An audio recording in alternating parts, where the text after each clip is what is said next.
with that, looks like I am sharing, so you guys are kind of seeing what I'm seeing.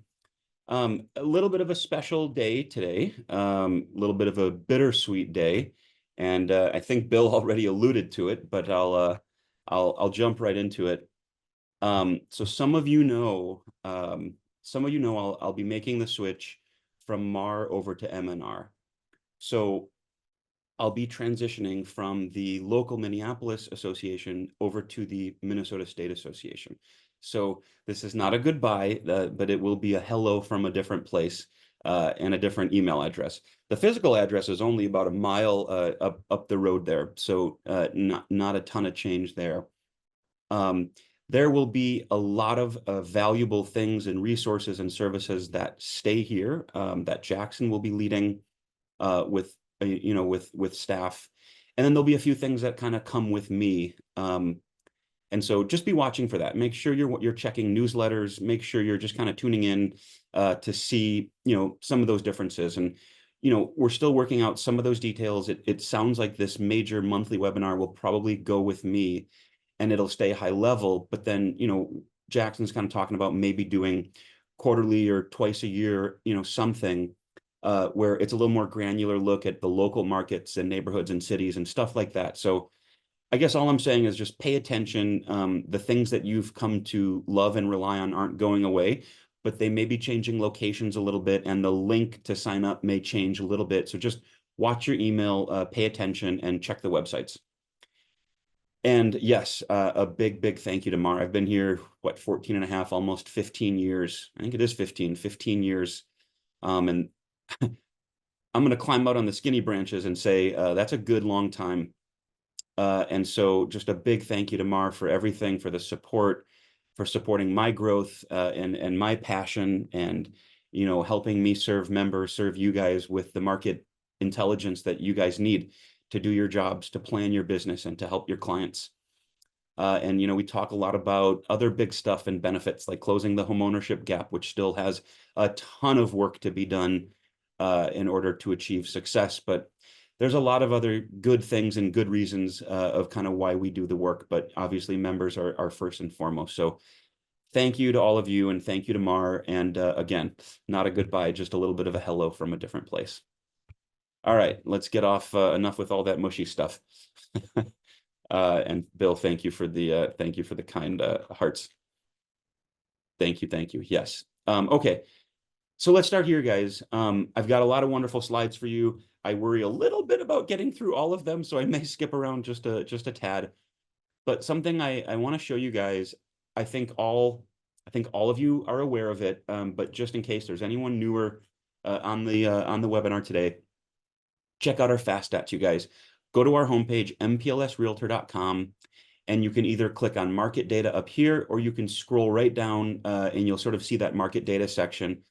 Once you're here in fast stats, this is where all of our major reports live.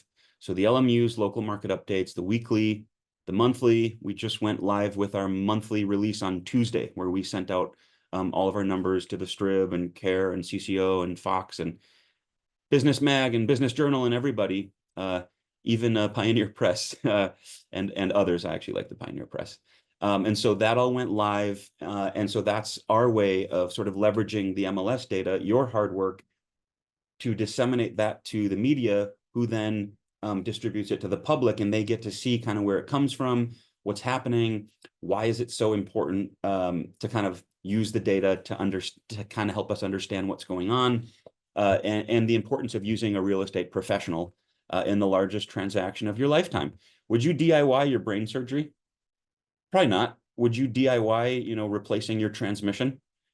Maybe some would, but probably not. And so, we encourage people to think carefully about DIYing their largest home sale or home purchase. So just a few things to think about there.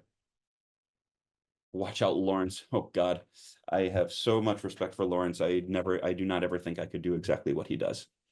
All right, so here's the question we were talking about, guys. What are you hoping to learn through market research? I think a few of you put something in chat or in question, or maybe just have some thoughts to yourself, but please do share that, because we capture that, we catalog it, and we actually think about it, and we reflect back on it and say, is this an opportunity to get this done?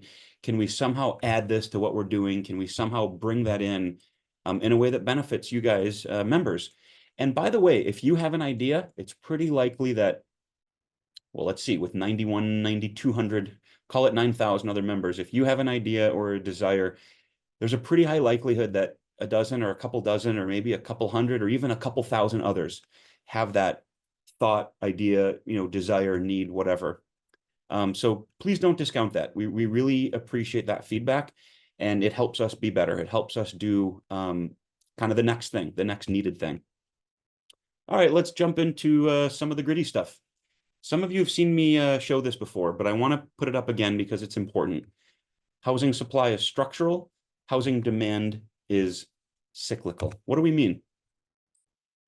It's much faster and easier to decide to get a loan and buy a house than it is to identify and acquire the land, secure the financing and the terms, design plans and a neighborhood layout, get a permit to build, acquire and transport all the building materials, partner with the contractors and the skilled tradesmen and women, monitor progress and problem solve with the challenges that inevitably arise, get the certificates of occupancy, get the home sold. That's harder than to say, oh, honey, I think, rent went up another couple hundred. You got a decent bump in compensation at your job. And so I think it's a good time to buy a home, and let's talk to a lender and talk to an agent and start writing offers. That is a much easier and faster thing to do than to get foundations in the earth and get homes built. Different ballgame. So, when we talk about, I actually have a slide on this, but we talk about the 3 A's: affordability, availability, and accessibility. The availability piece, we're really talking about the availability piece. I do think affordability is probably a concern that's more top of mind for consumers. But remember, the shortage is part of what's pushing prices higher, which is causing the affordability crisis. Now, the interest rate, the mortgage rate environment is also causing the affordability crisis. We've had some really positive news on that front, and I will definitely have a fair number of slides about that, because the Fed just cut yesterday half a point. People were thinking 25 bips, quarter point. They actually did half a point. So just kind of back to this as my mind spirals out there. The supply of homes grows more slowly than the supply of gold, which increases at 1.75% per year. Single family home supply increases at not even 1% per year. Motor vehicles, right? Ford and Honda and Toyota or Stellantis or whomever, and actually now it's Rivian, Tesla, who else? Yeah, some of those guys. So there's newcomers. So for this reason, you guys, this is why they say home prices are extremely sensitive to increases in demand, because supply increases so slowly. So any little bump in demand, think COVID, when everyone kind of wanted that single family home and rates dropped to historically low levels, those increases in demand quickly overwhelmed supply. By the way, supply was already pressured and under pressure and really low. The market was already undersupplied. So when you had this huge surge in demand come out into the market and supply, we can't get the builders and the land and the permits and the workers and get them sold and sided and roofed and shingled and plumbed and everything. It just takes time for supply to kind of catch up. So I kind of like this framework, and I'd like us to be thinking about this. So again, an oldie but a goodie, lack of affordability and higher rates are preventing prices from rising much, kind of acting as a ceiling, but the shortage of supply is preventing prices from falling much, sort of acting as a floor. So sort of related ideas there. As rates continue to decline, and again, we're going to kind of get into our major metrics, but then we'll return to this. As rates continue to decline, careful what we wish for. I think most of you get the fact that a sharp drop in rates would likely bring out enough pent-up demand that even higher inventory levels would be quickly overwhelmed or sort of absorbed really quickly. So that has the potential to put us back in this sort of overly competitive marketplace or marketscape, if you will, where sellers are getting multiple offers over list price. And so someone way smarter than I actually don't think it was Lawrence, but someone smarter than I am said we'd essentially be trading an interest rate problem back for a principal problem, because right now, it was the rates. It was 8%, 7.5%, 7%, 6.75%, 6.5%. Now we're more like 6.1 or 6.2, which is better. Although I think people are waiting for 5.9. I think a handful of folks are waiting for something in the fives. But it's really, when you think about this being a monthly payment business, it's all about payments, because prices can rise next year, but if rates fall, payments can actually decline. So in that sense, payments matter more than price, right? And so we'd essentially be trading this interest rate problem where interest rates are kind of the issue in affordability to now a higher principal. And that's going to be the cause for higher payments and, relatively low levels of affordability. So a couple interesting things to think about there. I spent too long on that. I geeked out way too long on that, but I hope you guys kind of get the idea. All right, daily showing activity. This is from our weekly pulse.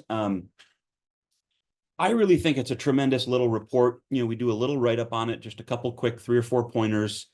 But the charts really are powerful. They really are powerful. And I'm not just saying it because I make them, although maybe a little bit. So you can kind of see showings this year versus, past years or past clusters of years, if you will. I suppose now is as good a time as any to get our laser going. Hey, where's my laser? There we go. And so you guys can kind of see what Labor Day, 4th of July, Memorial Day, that very fateful Memorial Day in 2020. And let's see, Thanksgiving, and then the year-end holidays. So, we've been trending lower, but look at what we just said earlier before we even really got cranking. Look at how showings in the first quarter, we'll call it just about through March, showings in the first quarter were actually okay, right? They were actually doing okay, kind of sort of tied up with some of these past years. Looks like 2019 primarily, but a little bit on that kind of 22 to 23 trend line as well, where things had started to slow as rates increased, particularly in 2023. So you guys can kind of see we've been trending lower. Although maybe there's some evidence this gap is closing as the rate environment has improved for buyers. We'd be foolish if we said that that's all we need to know about showings is just the top line number, because we know it's important to look at showing activity by price point. Not all price points are behaving the same. What you see happening with luxury and million plus is not what you see happening in some of the entry level segments, say, 2 to 300. Very different things happening there. And we've talked about why. Folks buying on the high end really aren't as sensitive to interest rates as folks buying in the entry level or maybe even the middle market ranges. So you see more cash sales up there. You also see, buyers with the financial wherewithal to have payments of $10,000 a month. And it's not a big deal to them when their payment went from $8,000 to $10,000 a month. Although if they locked in, well, depends. I guess some could have adjustables, probably not many, but you guys get the idea. The purchase decision in a 4% rate environment versus a 7% rate environment, I won't say it doesn't matter, but it has less impact on the decisions in the luxury segment than it does in the entry level or mid-tier ranges, mid-market ranges, if you will. So that was the number. Forgive me, I was just geeking out and just yapping at you guys. I wanted to look at the actual numbers. Where's our biggest gainer? You guessed it, million plus, the biggest gain in showings from the most recent week last year to the most recent week of this year. Biggest gainers, million plus still, so up 36%. Next biggest gainer is what I call this move-up market. I would call this the second time home buyer market, right? So folks who bought 250 to 300, even 325 or even 350, and assuming that was a few years ago, right? They now have, a good amount of equity and they're trading up into the 450. So someone, who bought at 250, 5 years ago, maybe they're selling for 3.25 or 3.5. So they got that 100K in equity, and then they're rolling that into a 4 or 450 home. Or well, I suppose a 350 here or a 425, 450 there. So you guys can kind of see the growth. Not a ton of growth in this 300 to 400, but we do see nice growth, actually the second strongest growth in that 400 to 500 range. And again, think of that as that second time buyer. Plenty of first time buyers there, not as many as I think we'd see here. And I think those buyers are probably above the median income where they can make those payments kind of work. So that was the number and the change in number, but this is the share, right? Different things. You can look at how many showings and how that's changed, or you can look at the fact that about 26 out of every 100 showings took place on active listings priced between 300 and 400,000, right? So about 26%. That is our dominant. That is our dominant price point, our dominant segment, even though it's only about a quarter.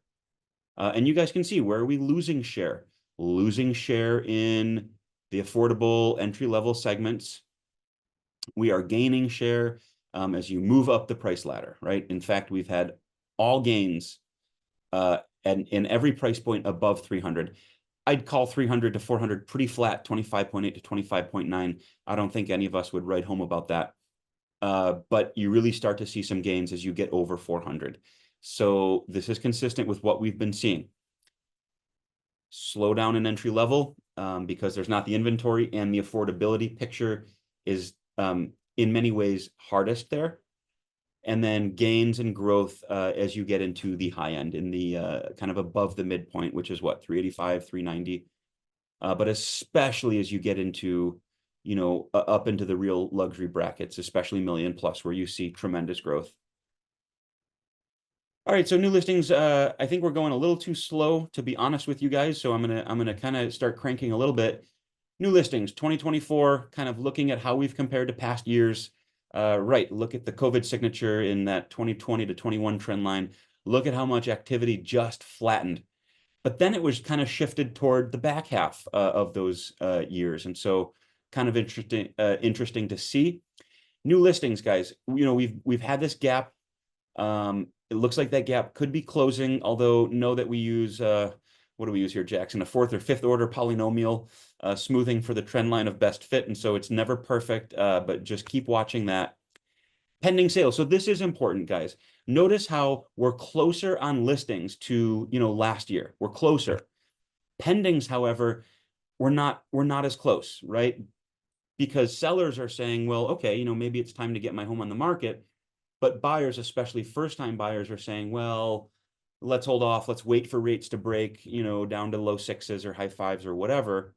And so, and don't forget, builders, new listings. Builders are listing homes. And we just talked about how, it's easy for a buyer to say, maybe I'll wait.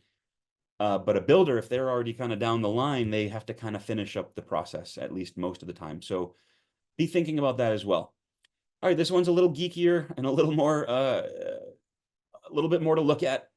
And so we've got change in showings in blue corresponding to this axis. And then we've got the 30-year fixed rate mortgage in dashed gray corresponding to our right axis.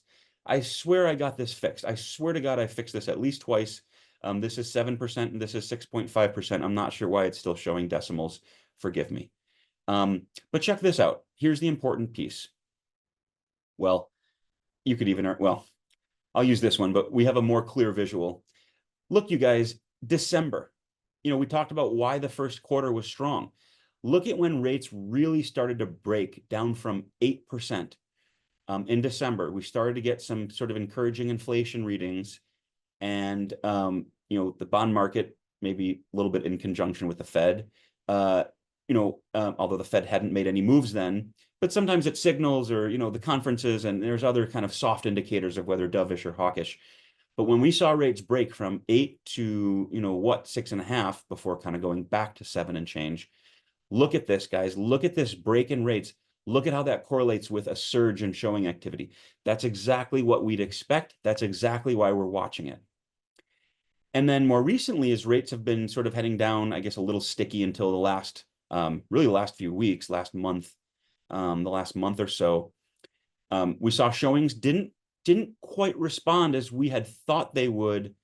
And then we're starting to see some gains here as rates are, again, finally breaking into the low sixes, seeing 6.1s and 6.2s.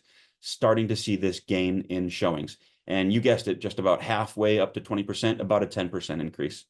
So that's what we're seeing. So, I'm expecting this to be here in the coming weeks. I'm expecting ongoing growth here. I don't expect it to go to, plus 100% magically and stay there, but I think we'll kind of be sticky at, 5, 10, 15, 20% growth. And that's a good thing. That's a sustainable, healthy level. All right, what do we see here? Showings. Excuse me, we just looked at showings. What do we see here? Rates, 30-year fixed rate, all the way through the 17th. Is that yesterday? That's yesterday, right? Yeah, no, that's 2 days ago. So through Tuesday. So 6.11, and you guys will see down from 6. You don't have to go that much further back to see 6.5. And you don't have to go that much further back from there to see 7.25, 7.5. And we know that the peak was just about 8%, sort of either side of 8%, depending on credit score and location and things like that. So this is encouraging. This is really encouraging news on the rate front. This is one of the biggest hurdles, one of the biggest obstacles to buyers, and one of the biggest causes of the affordability crisis or crunch. Okay, well, that's well and good. That was all interesting, fascinating even. But you guys saw that little leg here, right? Where we saw this increase in showings as we've seen that decrease in rates. Well, a lot of our stuff is monthly. A lot of what we cover here is monthly. Let me pull out our weekly. Let me dredge out our weekly report for you. Look at this month. Look, excuse me. See what I did? Look at this month. Look at this week. This week ending 9/7. Guys, I see a lot of minus signs, a lot of declines in pending sales since June. In fact, I guess we have up 0.6% and up 0.9%.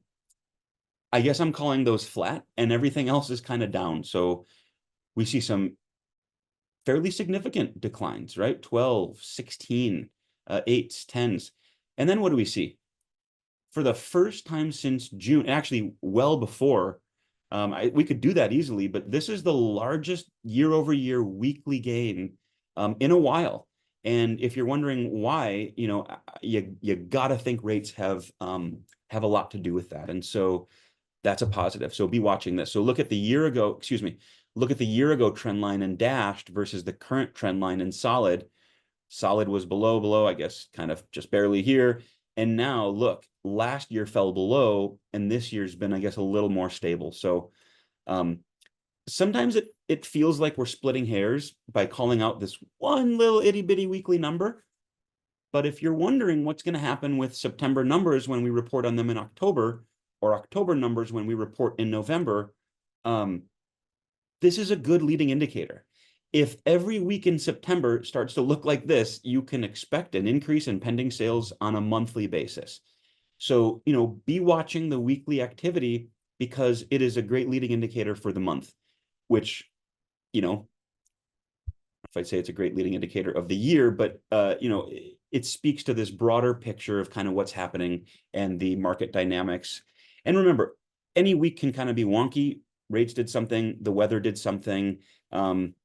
Elections don't have a huge impact, but maybe in the week leading up to it, maybe things are a little slower, whatever it is, just know that it's worth watching that. All right, back to monthly, as I go right back to monthly. So August of last year compared to August of this year, what are we seeing? Overall new listings down about 3%, but actually up, you guessed it, 350 to 5, kind of flat up slightly, 5 to 750, flat up slightly, but we really see our gainers in this 750K up to $1 million, and especially in $1 million plus. We also had some pretty strong growth in under 120K. I got to be honest, I just haven't had a chance to look at that. So I don't know if that's cheaper condos or smaller subdivided parcels or manufactured homes on land. And sometimes that can be some wonky things. Also know that an increase in listings, if we go from 2 listings to 4 listings under 120, that's 100% increase from 2 listings, right? So we don't quite have those issues in the other segments. let's look at demand. That was supply coming on. This is demand or units flowing off the market. So signed purchase agreements last month compared to the same month last year. I only see one gainer in signed contracts, and that is sort of, we always have fun with this. Is this entry-level luxury? Is this first-time luxury, fledgling luxury, or the bronze or silver luxury segment before you get to the gold and platinum? Anyway, I don't know why I enjoy that, but I do. So up 4.5%. Your only gain in signed contracts was in that 750K up to $1 million range. Overall, down about 10% still. Okay, let's zoom out. We used to have a colleague, I know he's not the one who came up with this, but we used to have a colleague who would say, when in doubt, zoom out. So when in doubt, let's zoom out. August new listings, bubble, into the crash. A little bit of recovery, kind of flat for a while, and then we have taken a couple legs down as sellers are reluctant to list their homes and reluctant to relinquish, let's do that again, reluctant to relinquish their 3 and 4% fixed mortgage rates. And so they don't feel incentivized to list, and so they're not. Builders are, and some sellers are, but overall, we still saw another 2.5–3% dip. Pendings, there's your almost 10% dip. There's your COVID surge, right? Pretty clear to see. Kind of bubble into the crash. I don't know why I still call out that tax credit, but maybe I'm nostalgic. We're all getting old, aren't we? So you guys can kind of see, sales activity coming back, then the COVID bump, and then as the Fed raised rates to fight inflation, that really had an impact on the market, on affordability, on sales, and on buyers. Here's an interesting one. Hope I don't say that about all of my charts, but I know that I am. Let's take a look at this ratio of sales to listings, sort of demand to supply. What does month supply do? Month supply does just that. It kind of takes actives divided by sales. So if we have 10,000 active listings divided by 5,000 sales a month, that's 2 months of supply. This doesn't do quite that, but it just sort of looks at pendings to new listings. So I suppose it's not totally different. Just instead of actives, we're using new. So this asks and answers the question. Let's see, how do we frame it? I had this framed in my head. This asks the question, for every 100 new listings coming on, how many signed contracts on listings are flowing off, right? How many sales are kind of flowing off? And sure enough, for every 100 new listings, we had about 92 contracts written in 2020 for a 92%. Did I do this wrong, guys? This is a listing to sales. Wait, no, I did it right. This is sales to listings. Yeah. So there's about 92 to 100, or a 92%, kind of ratio. And as the Fed has raised rates and prices keep climbing, you can see this has dropped to about 67. That is about tied up with 2014 and 2011 levels. So pretty interesting. Maybe some people think it would be here. It's not there, right? It's not 30s, 40s, or 50s. In fact, I suppose it's closer to 70 than to 60. I'll take things that are true for 800, Alex. Thank you very much. So at 67.5, definitely down from the last 4 or 5 years, but above some of the most troubled times in the market.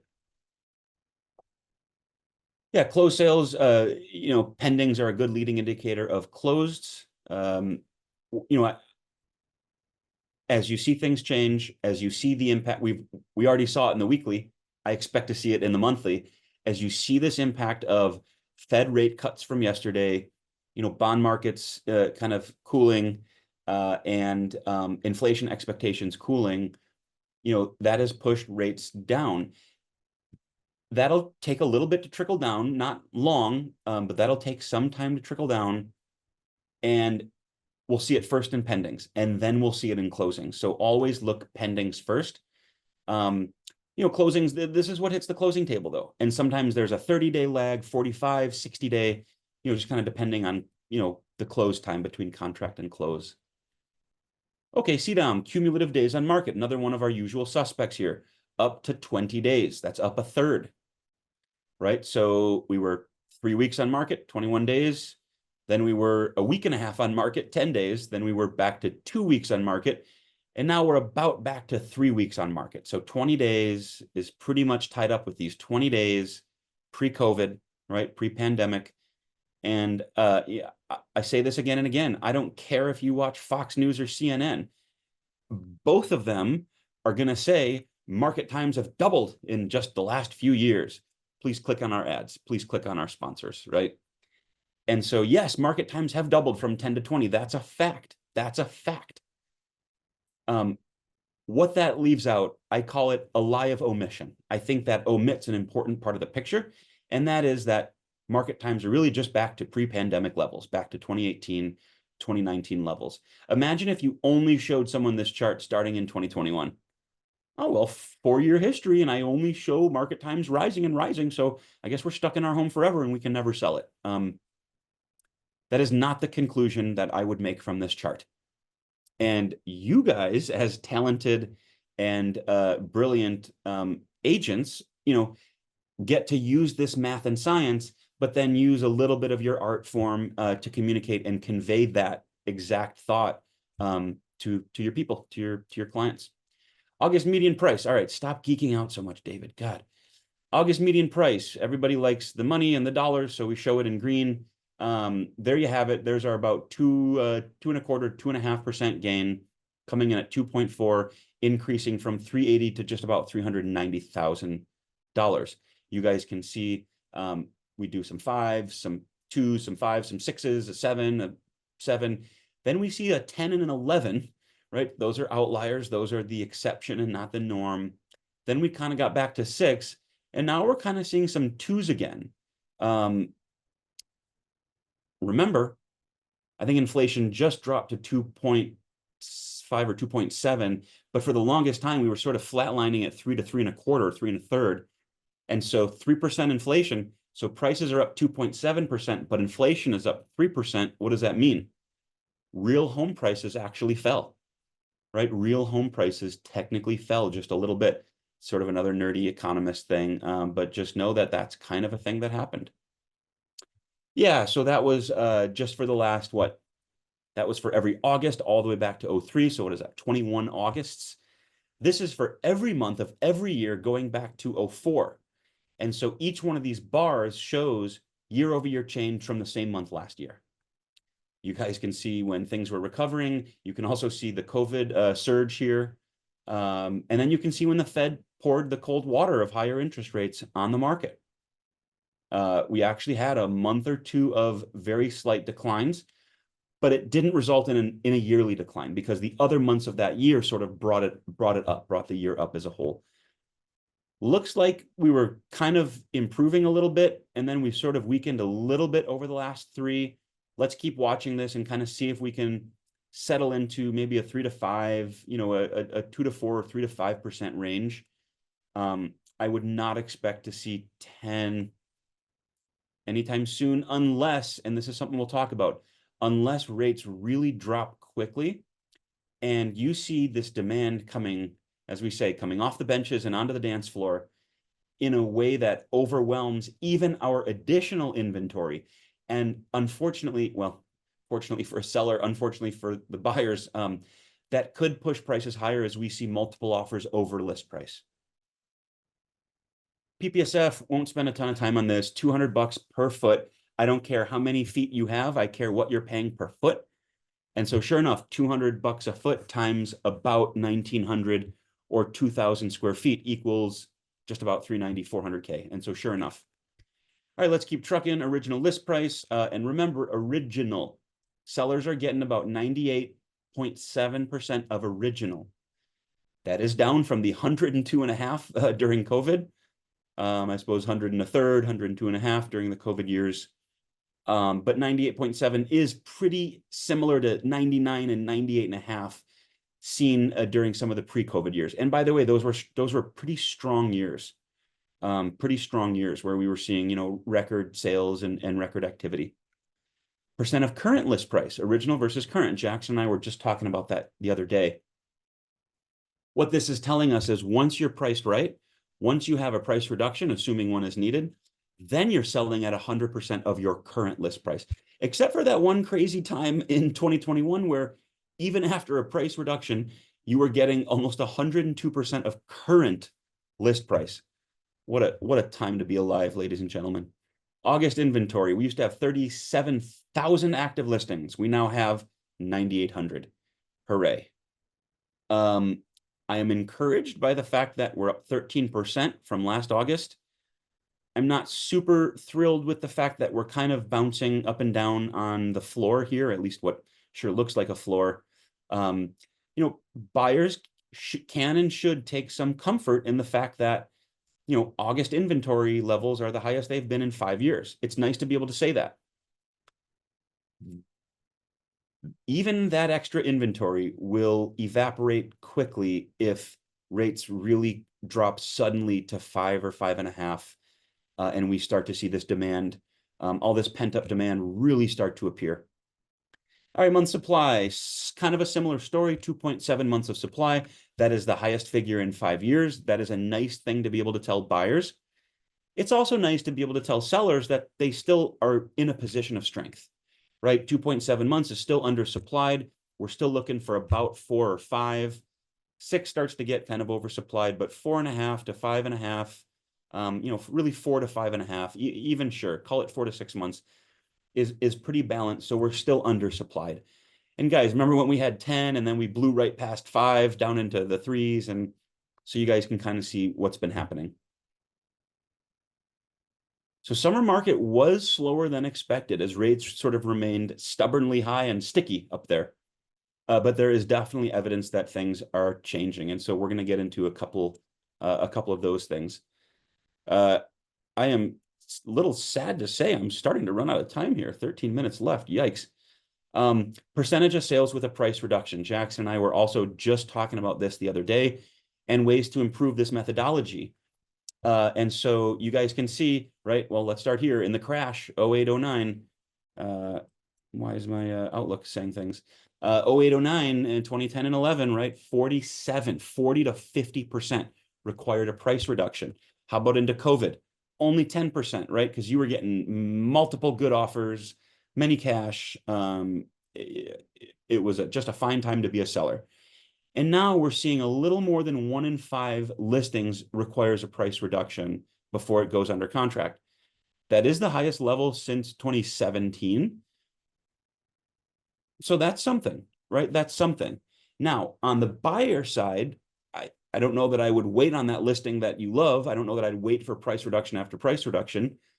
And for sellers, they should know that they don't have quite the pricing power that they had, right? I think they're still in control for the most part. They're still kind of in the driver's seat, but not as much. And buyers are kind of starting to reach for the wheel. Buyers are not in the driver's seat. Sellers still are, but buyers are kind of starting to scooch over the center console a little bit. So that's that on reductions. Yeah, average number of offers received. This one's pretty interesting too. This is national. No, I do not love how they do their x-axis or their y-axis. Might I briefly mention? Jackson and we know some of the NAR researchers. They're great, wildly smart people. But we do have to poke at them a little bit on this on their axes. So 2.8 offers received on the most recent sale. Notice that was 5, almost 6 during COVID, but it's kind of hard to tell exactly what year that is because of how the axis is shown here. So yeah, down from these levels, but you know, not that different than sort of where it was before. All right, month supply by construction type. I think Jackson did a blog, was that earlier this year or late last, on how, you know, new construction, as existing homeowners are holding on to their mortgage rates, it's been the builders who are, you know, listing product and want to get their product sold. So we actually have over 5 months supply of new homes. But we only have a little over 2 months supply of existing homes. These folks aren't listing. These folks, Lennar builders, they have to list. They're incentivized to get them moved, get them sold. Month supply of inventory by property type: single family blue, condos red, townhomes green. You'll notice I have an arrow. You'll notice condos at 3.3 months. single family 2.2, townhomes 2.1. Condos are the outlier here. Now, watch carefully. This is July, August, July, August, July, August. Are you guys seeing what I'm seeing? Look at condos. Look at this tail curling up. Again, I know sometimes it can seem like we're splitting hairs, but it looks like this trend is starting to accelerate. And I'm not sure that was kind of shown here. It looks like this trend could start to accelerate. Now, could it be a head fake where we kind of do a bump and then get back? Of course, it's possible. But I think it's worth paying attention to. And, it's also interesting that we don't see that happening with single family and townhome. In fact, it kind of flattened out here. And now I would call that still kind of linear. I would call this kind of starting to go maybe a little exponential. It's early. What do we say? Star Trek fans, Star Wars, Star Trek. Anyway, 1 month does not a trend make, young Skywalker. And so let's be careful about how much we sort of take away from that. But again, worth watching, guys. It's a trend worth watching. Month supply of inventory by price point. Under 300, 3 to 5, 5 to a million, and then million plus. Yes, I realize one or two of these ranges are large with a diversity of activity and some variance in the activity within. I'm always attracted to this at first. Million plus, we used to have 34 months of supply. At one point, we had 4, right? Under 5 months of supply, 4 months of supply. That is insane. And you've seen that come down. It's on the rise a little bit, kind of starting to diverge from these other segments. But that has really been, it's really been fascinating to watch. And we already kind of talked about how some of those buyers are a lot less rate sensitive. And by the way, what is it? 35% of them use cash over $1 million. I know. What are we all doing wrong? Market times. Yes, this 2 million plus taking 29 days, less than a month to sell, compared to 275 days, right? I'll climb out on the skinny branches and say that is a significant difference. And you guys can kind of see how, across the price spectrum, kind of how that looks. Closed sales above $1 million, August. Guys, I'm still showing growth here. I'm still showing growth. I see 15% more sales at or above $1 million. And that's for August of this year compared to August of last. Now, year to date, which is, you guessed it, January through August of this year. I'll take also things that are obvious this time for 600. At 1107, that is up 13% from this same year-to-date period last year, but it's down a hair from that same year-to-date period in 2022. Now, if we have some September, October, and November sales that can sort of outpace 2022, then the year could still be, on top. So it'll be interesting to see if we post a new record here for million plus. It just kind of keeps going. There's some evidence it's changing. We just saw market times and absorption rates start to change. So I'm watching this one. This one is another fascinating one. Darn it, I said it again about all my charts. Cash sales, we're going to do this one. 17.5% cash. May not seem like a ton, but then you got to realize it's actually the highest level in what, 11, 12 years? No kidding. People didn't need to use cash nearly as much in 2020 when rates were high 2s, low 3s, just about 3.25 or so percent. Now, I'm not a financial advisor, but let me ask you a question. Would you rather borrow at 3%, borrow 300,000 at 3%, and then let your 300,000 be in the market earning you 10 to 12%, or some years 20%, or because you don't want to have a loan and you don't like debt, would you rather take your 300,000 and pay for a house in cash that might appreciate at 3, 4, or 5% a year? Or would you, again, rather borrow at 3 or 4%, let your cash work for you at 10, 12, 15% in the market? I like that spread more. I want 10% of the market minus that 3%, on borrowing.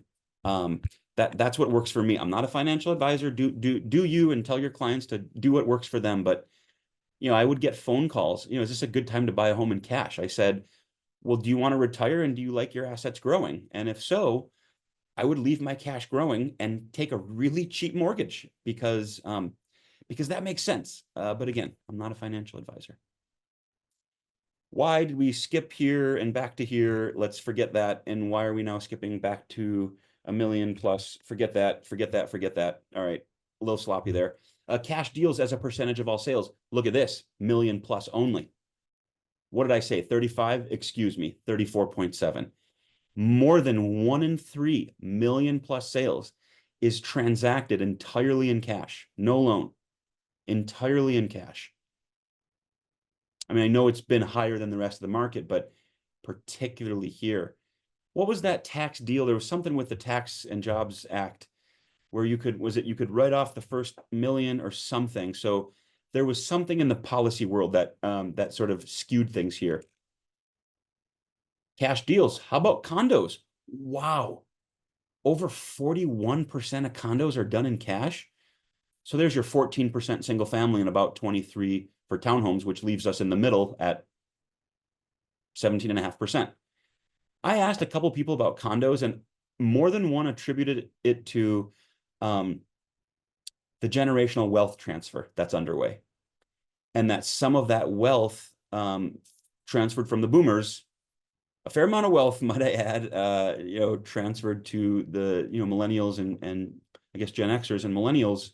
A lot of that is being deployed in the market as cash sales. So that just shocked me, and I quadruple checked it, and then we asked around for some anecdotes, and sure enough, it's real. All right, so the truth is, guys, that market activity always varies, often dramatically by price point, by location, by property type, by construction type, by waterfront, by style, right?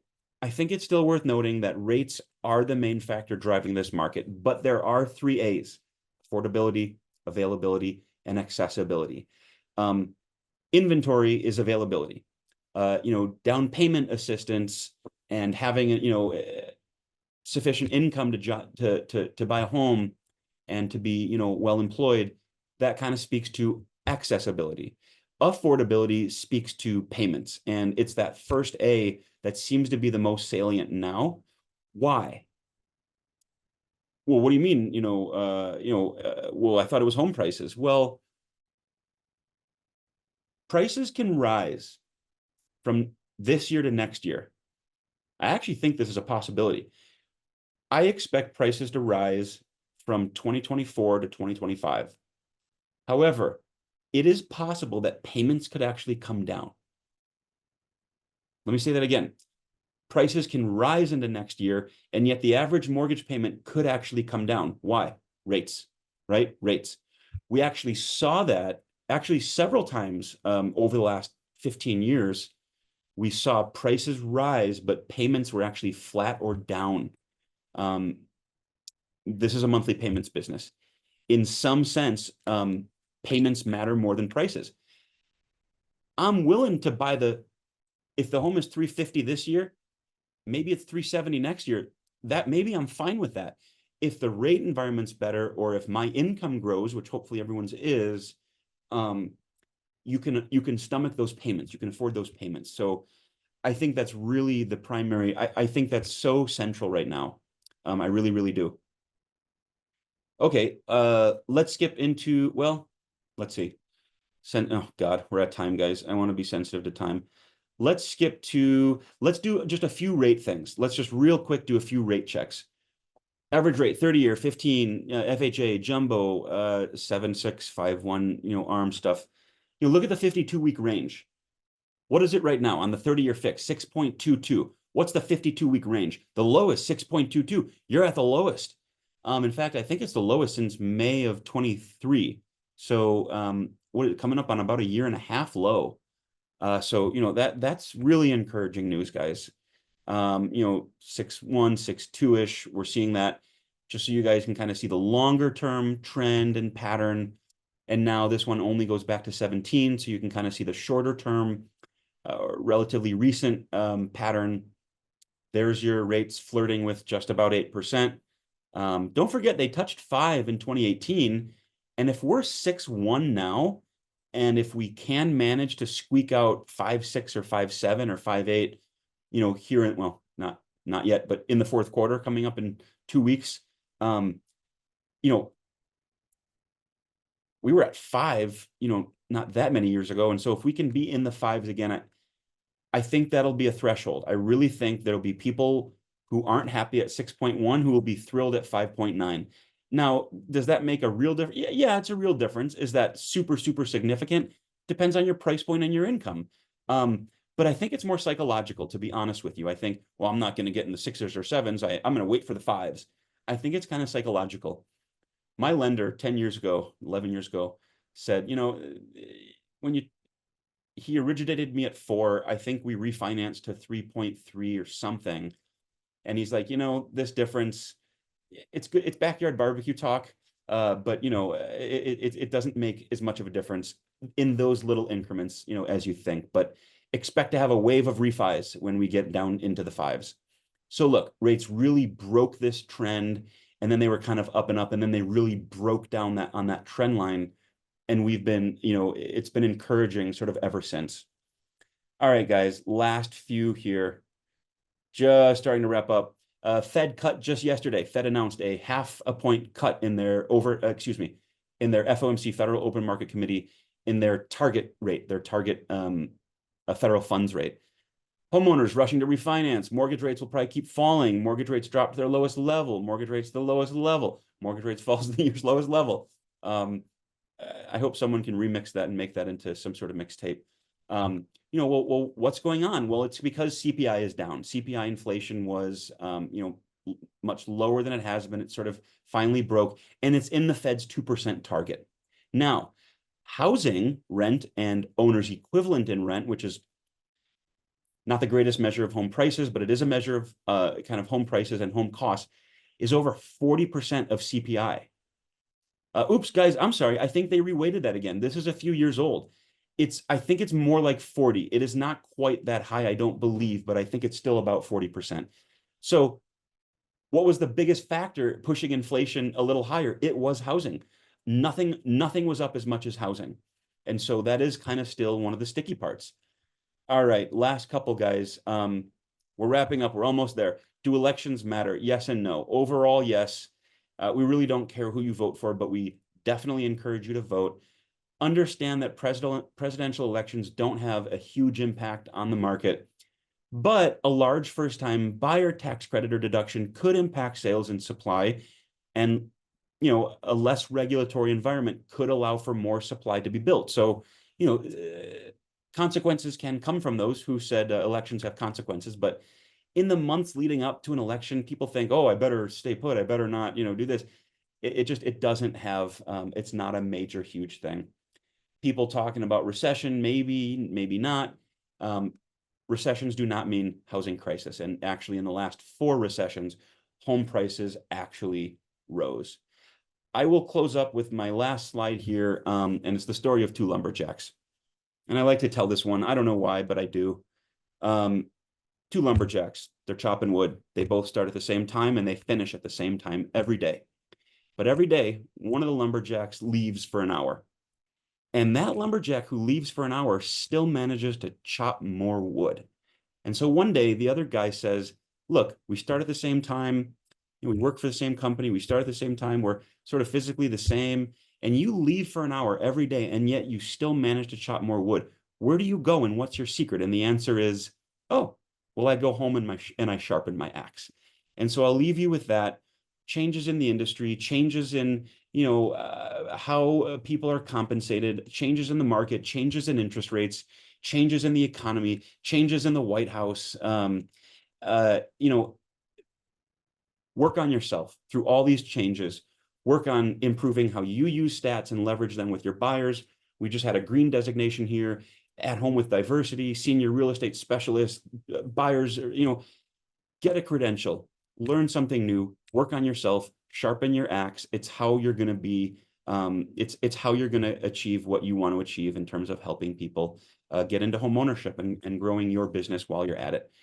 And with that, in a very nice one, David, in a bittersweet sign off, I want to say thank you all for joining us. I hope to see you on the other side when I'm on the other side, and it'll be just as much fun, and I'll try to have just as many jokes. And I just want to say thanks again for joining me all these years. We've been doing this, what, 3 years, 3.5. Yeah, Yeah, since the start of we've been COVID. at this. Yeah, we've been at this a while, and really grateful for the support and all the kind words, and for you guys showing up. So grateful for you guys, and I will flip it back to Jackson for wrap up. All right. Well, I will just say again, thank you, David, for not only being a great presenter on these webinars, being a great mentor to me. It has been a true pleasure working with you.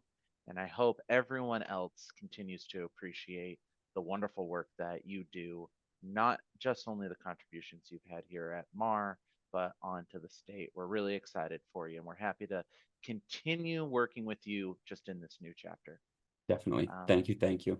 the story doesn't end. We will continue on to our own chapter of the webinar starting on October 17th. I did just put the link in the chat for everybody. Surprise, I will be the one hosting the webinars from here on out, and I'm excited to see you all then. So if you want to register for that webinar, October 17th, same time, same place, go ahead and click on that link in the chat. And until then, have a good one, everybody. Thanks, everybody.